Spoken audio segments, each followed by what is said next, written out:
นี่ก็เป็นภาพที่เดียวได้วันนี้ตัวหนึ่งมารถมาส่งได้บาทนี้ทีได้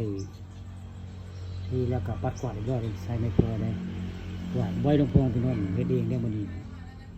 นี่ภาพพื้นเฮือนเฮ็ดอันที่มาอยู่เนาะที่มาน้อยอยู่ได้นี่ทาง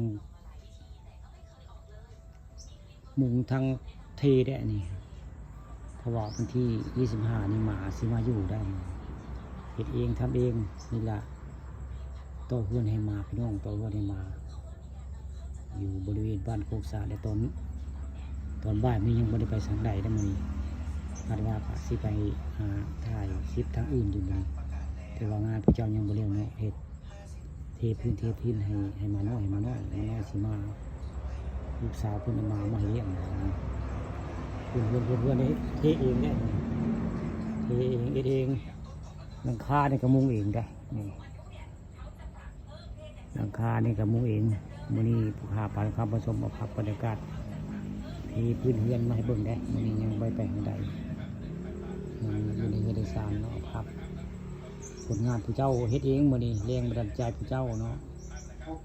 เฮ็ดเองก็ประมาณนี้ก็คิวนึงกับ1,900นะพี่น้อง1,900ได้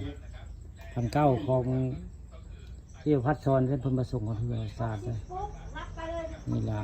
1,900ละคิวนึงได้อันนึงเพิ่นมาส่งของเพื่อนได้แล้วก็มาเทถึงที่อยู่ง่ายเทแล้วผู้ค้าเป็นผู้ปาดปูนเองได้เพราะผู้เจ้าเป็นสร้างปูนไว้ง่ายเป็นสร้างไม้สร้างปูนนี่เป็นมัดวันไว้มาเกี่ยวกับไม้กับปูนนี่เป็นมัดมันนี่เลยได้เทเองมันนี่เทเองนะครับเป็นพองเองด้วยเป็นพองเองไก่กระตื่นเนี่ยไก่เพื่อนจะไข่ตามเบิกไก่อยากไข่เพื่อนกระตากไก่ตื่นมันไก่จะมาไข่ในบริเวณอะไรหน้าห้องน้ำไก่กระตากไก่กระตื่นก็ไก่ได้เพื่อนตื่นไก่ตื่นพี่น้องไก่ตื่น